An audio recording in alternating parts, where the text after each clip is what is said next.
right. Hello, and welcome to another episode of Talking with the Experts. My name's Mike Nichols, and I'm the content and social media manager for AEM.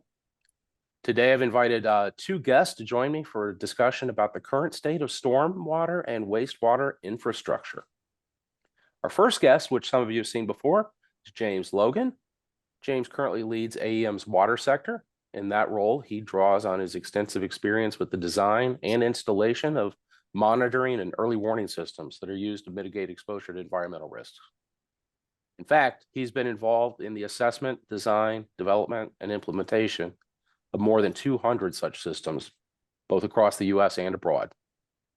He's also led numerous consulting studies related to environmental monitoring and risk mitigation. Our second guest is Wayne Shearhart, who is a meteorologist and senior engineer for the San Antonio River Authority.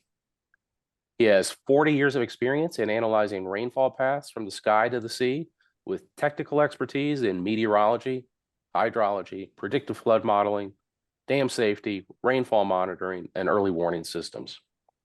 So James, Wayne, thank you both for being here today.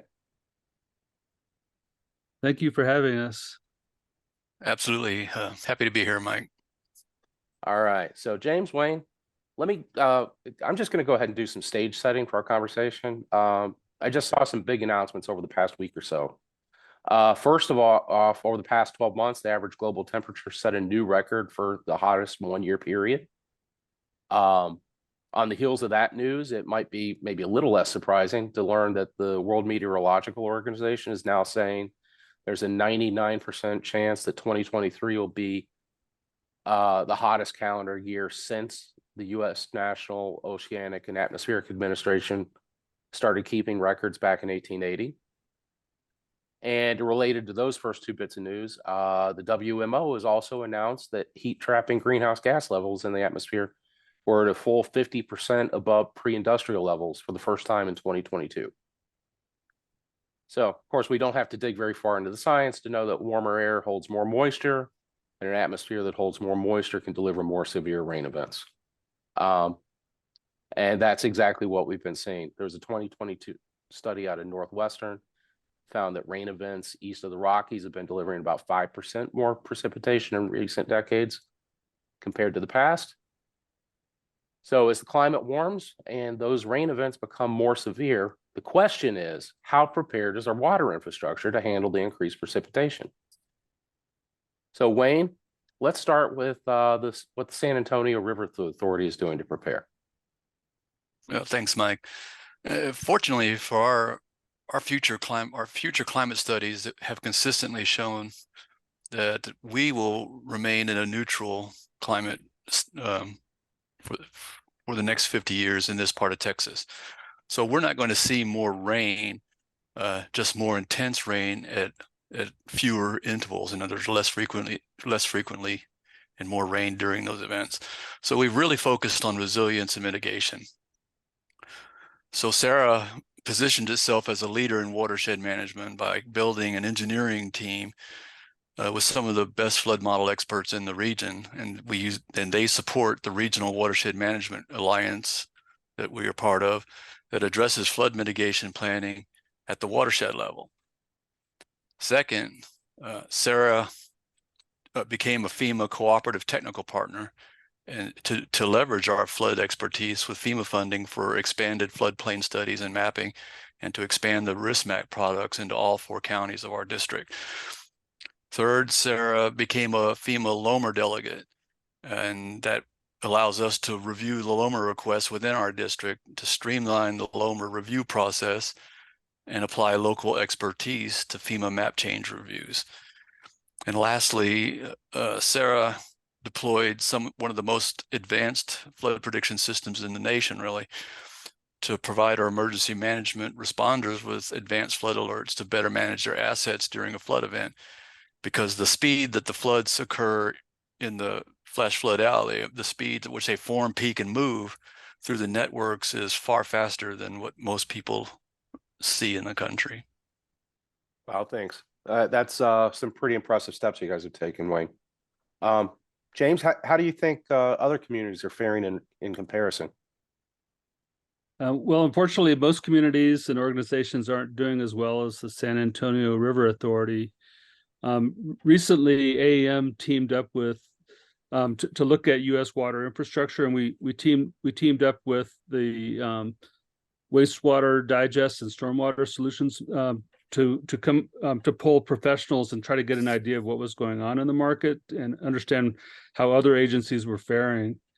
And from that we generated a report called the 2023 State of the Market Report.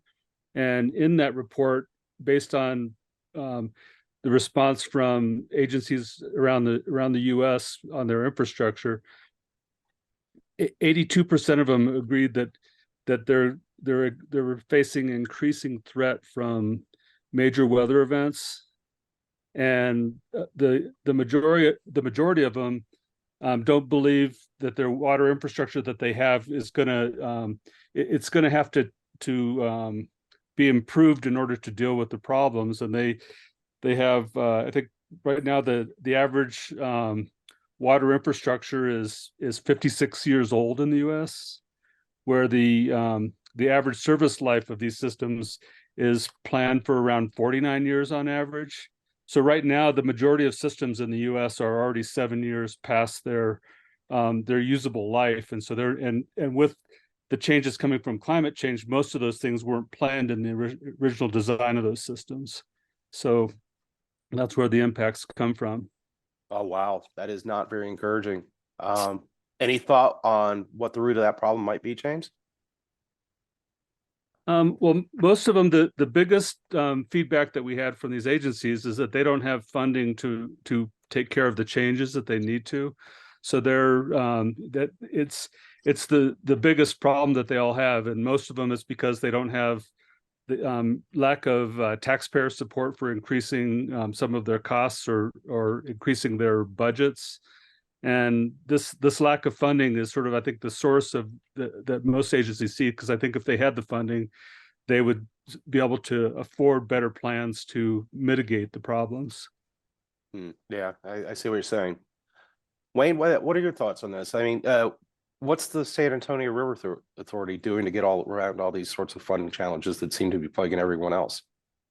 Well, I think first of all, it's important, that Sarah made a commitment to its taxpayers to be a good financial steward of its financial resources to maintain a clean, safe, and enjoyable riverine system. So that's on part of our executives made that commitment to our taxpayers. So we fund and perform a lot of that work internally to control costs.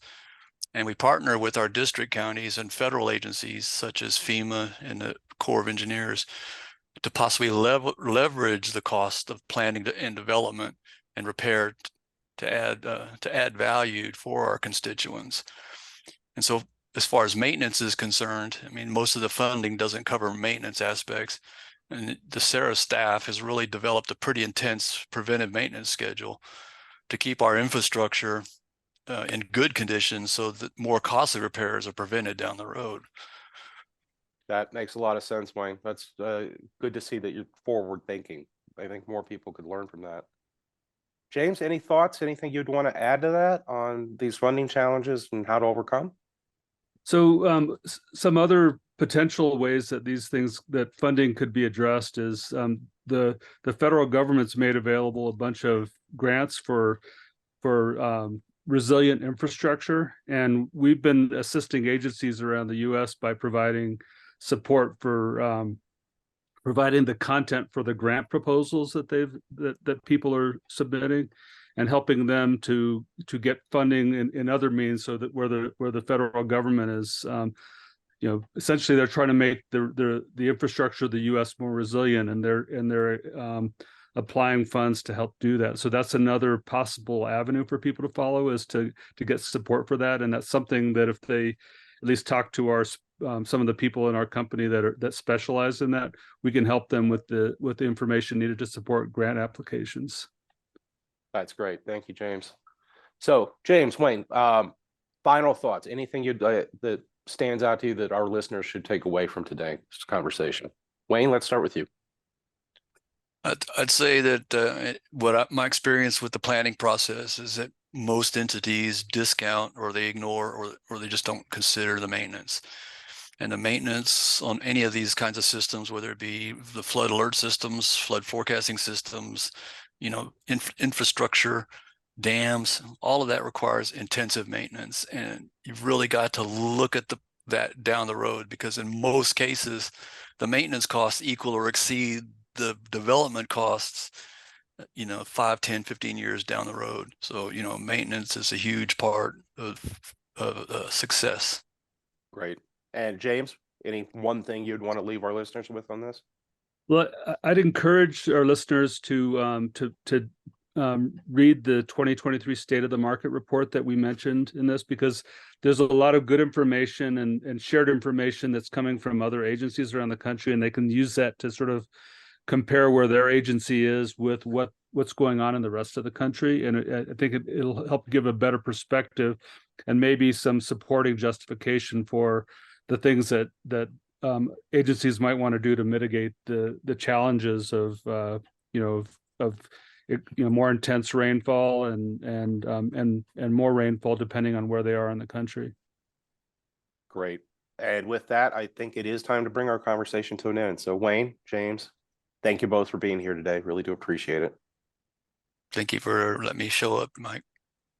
Yep, thank you. Thank you both.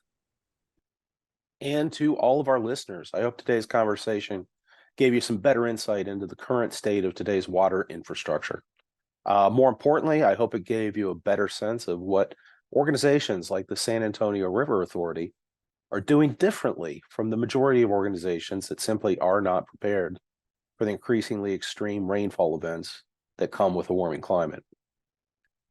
Throughout today's conversation, James made several references to AEM's new 2023 State of the Market report on the current state of water infrastructure. If you'd like to see that report for yourself, you can find it on our website at aem.eco.